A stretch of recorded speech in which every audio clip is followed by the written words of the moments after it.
필리핀 가사도우미를 불법 고용한 혐의로 기소된 고 조양호 한진그룹 회장의 부인 이명희 씨와 조현아 전 대한항공 부사장이 1심에서 집행유예를 선고받았는데요. 검찰의 구형량보다 높은 징역형 집행유예를 선고받은 겁니다. 네, 한편 국민적 공분을 일으킨 제주 전남편 살해 사건의 피의자 고유정이 재판에 넘겨졌는데요.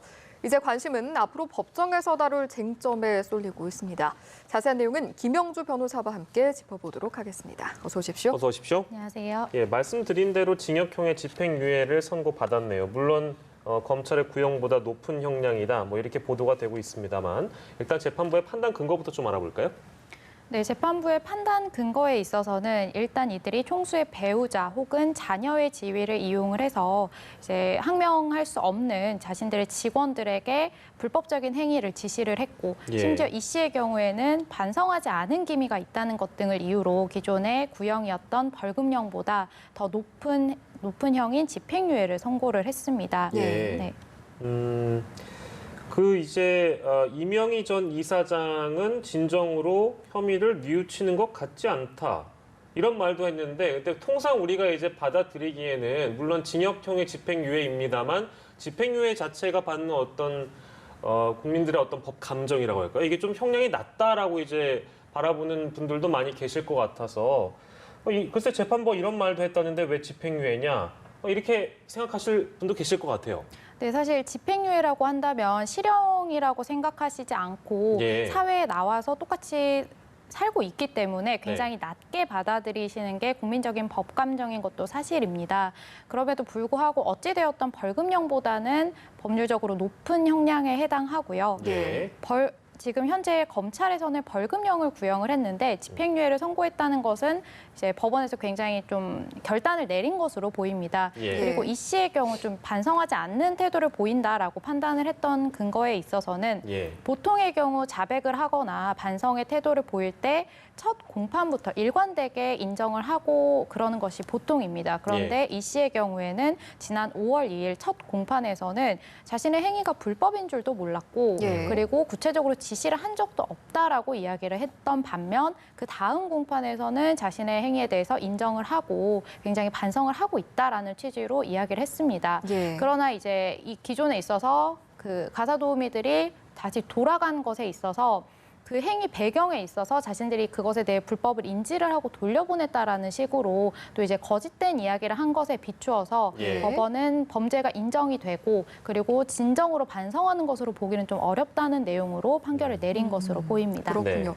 저희가 이제 모녀의 그 두 사람의 선고 내용을 살펴봤는데 사실은 대한항공 법인 자체도 벌금이 선고가 됐다고 들었습니다. 어떤 혐의가 적용이 됐나요? 네, 출입국관리법 위반인데요. 이 행위 자체가 대한항공이 돕지 않았으면은 일어날 수가 없는 행위였다는 것입니다. 이들이 한진그룹 이제 총수실에 구체적으로 어떠한 가사도우미를 선발을 하라라고 지시를 하면 대한항공 임직원들이 필리핀 현지에서 이제 가사도우미를 실제로 뽑은 것입니다. 그리고 대한항공 필리핀 우수 직원으로 본사인 대한민국에서 연수 프로그램을 이수하는 것처럼 위장을 해서 지금 실제 일반 연수생 비자를 발급받도록 도운 혐의인데요. 이러한 혐의라는 것이 구체적으로 출입국관리법 위반에 해당하기 때문에 대한항공 자체에도 벌금형 3천만 원을 지금 선고를 했습니다. 오늘 있었던 이 혐의는 그 도우미 불법 고용에 대한 가사도우미 불법 고용에 대한 이야기였고 이 두 사람은 각각 폭행에 대한 혐의가 또 있습니다. 이명희 전 이사장은 갑질 폭행에 대한 혐의가 있고요.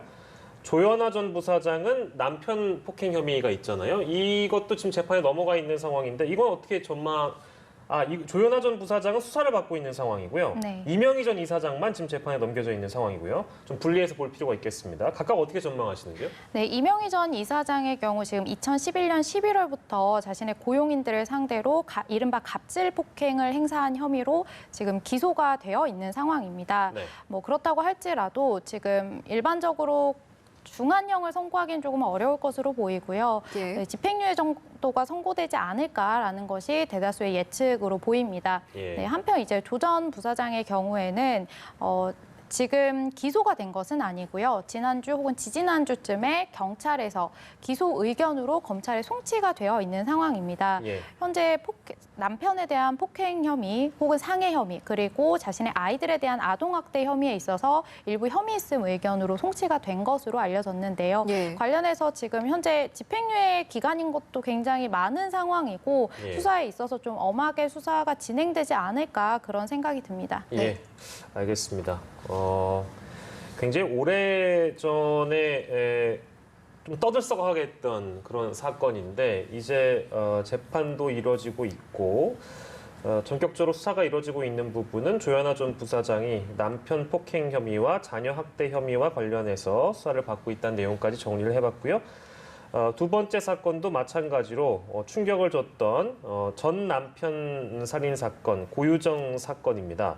재판에 이제 넘어간 상황인데 구체적으로 어떤 혐의가 적용이 됐습니까? 네, 공소가 제기된 혐의는 살인, 사체 은닉, 사체 훼손 혐의입니다. 예. 기존의 사체 유기에 대해서도 지금 조사가 이루어졌는데 구체적으로 어디에 지금 사체가 있는지 확인이 안 되고 있는 상황이기 때문에 예. 고유정 씨가 사체를 은닉했다라는 혐의를 적용해서 세 가지 혐의로 지금 공소가 제기되어 있는 상황입니다. 네. 근데 이게 시신을 지금까지 찾지 못한 네, 그런 그렇습니다. 상황이잖아요. 근데 이런 상황에서 혐의 입증이 가능한 것일까? 어렵지 않겠는가라는 전망도 좀 나오는 것 같더라고요. 어떻게 보세요? 뭐 사실 시신이 있다라고 한다면 살인이라는 혐의 사실에 대해서 명확한 입증이 됩니다. 예. 그런데 시신이 없다라고 해서 살인죄의 적용이 안 되는 것이냐? 또 그것은 아닙니다. 예. 과거 대법원 판례에 의하면 시신이 없다라고 하더라도 정황 증거 그리고 실제 혐의자의 자백을 통해서 살인 사실이 인정이 된 경우라고 한다면 네. 살인죄의 인정도 가능합니다. 네. 그리고 이 사건에서 지금 구체적으로 나와 있는 증거는 여러 가지 DNA와 혈흔 등이 있고요. 그리고 고유정 씨가 우발적으로 자신이 성폭행을 당하지 않기 위해서 흉기로 찔러서 살인을 했다라는 것까지는 인정을 했습니다. 예. 그렇기 때문에 구체적으로 살인죄의 적용은 가능할 것으로 보이는데 네. 범행 동기에 있어서 현재 밝혀지지 않았기 때문에 예. 그리고 범행 동기와 비롯해서 지금 시신이 밝혀져야 하는 이유는 예. 구체적으로 어떻게 사망을 했는지 여부가 밝혀져야지 이게 우발적이었는지 계획적이었는지를 알 수가 있습니다. 예. 네네네. 뭐 우발적으로 찔렀을 때 그리고 계획적으로 찔렀을 때 아무래도 조금 양상이 달라질 수 있는 부분이 있기 때문에 예. 동기에 있어서 밝혀내는데 굉장히 뭐 시신의 여부가 좀 중요할 것으로 보이는데 예. 현재로서는 살인죄의 적용은 가능하지만 동기에 있어서 어떤 것인지 명확하게 판단이 좀 어려운 부분 때문에 예. 형량에 있어서 좀 결정이 되지 않을까 그런 예. 생각이 듭니다. 아무래도 이제 계획적이었는가, 우발적이었는가 이것에 따라서 굉장히 사안이 좀 다르게 흘러가고 쟁점이 될 것 같은데 이제 두 가지 경우의 처벌 수위는 각각 어떻게 다른지 궁금합니다. 네, 굉장히 엄청나게 달라집니다. 살인죄를 저질러도 집행유예가 가능한 경우가 있습니다. 지금 현재 법정형이 5년 이상의 징역인데요. 예. 만약에 이런 뭐 우발적인 범죄, 그것도 참작이 가능한 동기에 의한 우발적인 범죄, 지금 고유정 씨가 주장을 하고 있는 상황이죠. 예. 성폭행을 막기 위해서 우발적으로 찌른 것이다. 예. 이런 상황에 있어서 높은 형량을 적용을 한다는 것은 어떻게 보면 가만히 있었으면 본인이 피해자가 될 수도 있는 상황인 거잖아요. 예, 이게 예. 만약 사실이라면요. 예, 예.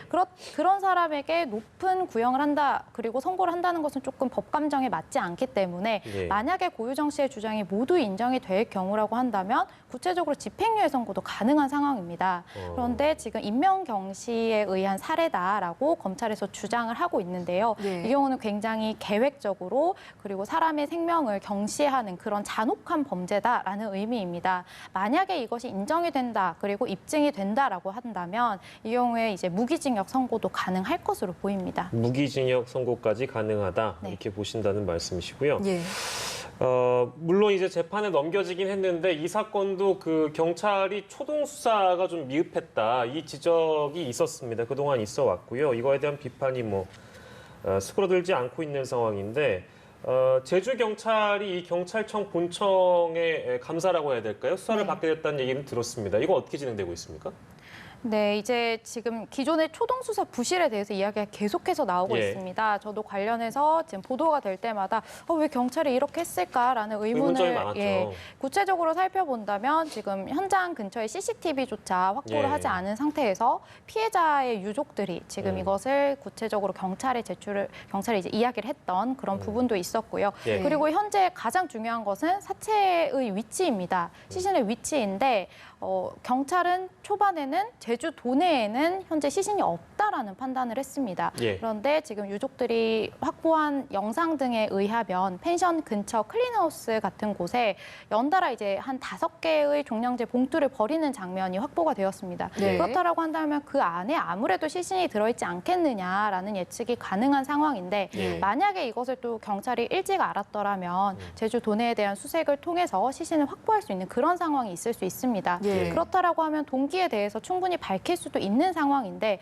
왜 이런 식으로 수색을 했냐라는 부분이 있고요. 예. 그리고 또 하나 이제 졸피뎀에 대한 부분도 있습니다. 네. 예. 졸피뎀이 지금 혈흔에서 검출이 된 상황입니다. 네네. 그런데 지난 6월 1일 고유정 씨를 자택에서 체포를 할 때 이 졸피뎀에 대한 부분을 압수하지 않았습니다. 심지어 이제 현 남편이 여행 가방에서 졸피뎀을 꺼내서 실제로 제출을 했던 그런 정황들이 있었습니다. 예. 아무래도 경찰이 이런 구체적으로 왜 이런 수사를 진행을 했느냐에 대해서 좀 책망 어린 시선이 있고 예. 이게 계속되자 본청에서는 수사팀을 꾸려서 내려보낸 것으로 보이는데요. 예. 이렇게 일반 사람들이 가지고 있는 의문점에 대해서 묻는 쪽으로 이제 진행이 되지 않을까 싶습니다. 예. 네, 알겠습니다. 여러 가지 의혹들이 있는데요. 저희가 진행 상황을 저희가 다음에 기회가 되면 또 짚어보도록 하고요. 마지막 주제로 넘어가 보도록 하겠습니다. 마약 투약 혐의로 구속 기소된 가수 겸 배우 박유천 씨 오늘 선고가 내려졌는데 집행유예를 선고받고 석방이 됐습니다. 일단 그 석방 당시의 장면을 영상으로 함께 보시고 돌아오도록 하겠습니다.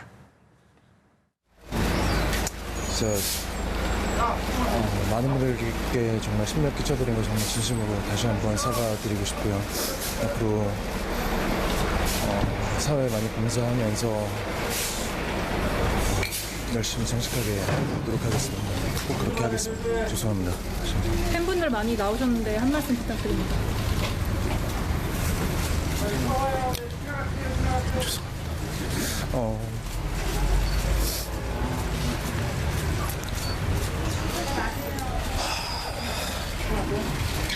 팬분들께 정말 미안하고 정말 죄송합니다.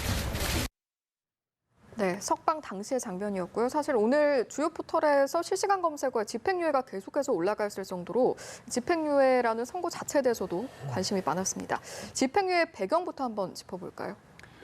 좀 예상이 되는 판결이었다라는 것이 다수의 생각입니다. 이유는 박유천 씨의 경우 물론 이제 수사 과정에서 계속해서 부인을 했던 정황이 있습니다. 예. 그런데 구속된 이후에는 자신의 행위에 대해서 모두 자백을 하고 예. 반성을 하는 모습을 계속 보여왔기 때문에 해당 내용에 대해서는 이제 재판에서는 굉장히 유리한 양형으로 작용을 합니다. 예. 그리고 이분이 초범인데다가 예. 구속되어서 수사가 진행이 되었고 약 2달여간 구속 상태에 있었기 때문에 그동안 충분히 진심 어린 반성을 했다라고 보여져서 예. 재사회화하는 것이 좀 더 타당할 것으로 보인다라는 것이 법원의 판단 배경이었습니다. 예. 네. 보호 관찰이라든지 치료 명령도 함께 내려졌다고 하는데 이럴 경우에 어떤 조치들이 취해지게 되는 건가요? 네, 보호 관찰이라고 한다면 현재 마약범 같은 경우에 재범의 가능성이 굉장히 높은 범죄이기 때문에 보호 관찰, 즉 보호 관찰관이 이 사람들이 어떻게 생활을 하는지 구체적으로 보고를 받는다던가 상담을 받고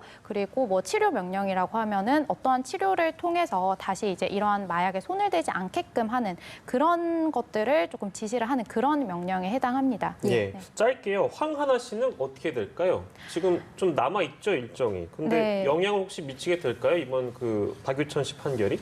지금 박유천 씨는 모든 행위에 대해서 본인이 인정을 했고 예. 지금 7차례 투약과 3차례 구입 자체에 대해서 유죄가 나온 상황입니다. 예. 그렇다고 하면 황하나 씨는 공동 범행을 저지른 것인데 그렇겠죠. 법원에서는 황하나 씨는 안 했고 박유철 씨는 했고 이렇게 판단을 내리는 것은 사실상 어려운 부분이 있습니다. 예. 현재 황하나 씨는 자신의 범행에 대해서 좀 부인을 하고 있는 입장이라고 알려졌는데요. 예. 그렇다라고 하면은 유죄돼 본인은 인정을 하지 않고 있기 때문에 조금 중한형을 선고받을 것으로 예상이 됩니다. 예, 그렇군요. 황하나 씨 얘기까지 저희가 짚어봤고요. 오늘 세 가지 주제 함께했습니다. 오늘 이 시간은 김영주 변호사와 함께했습니다. 고맙습니다. 고맙습니다.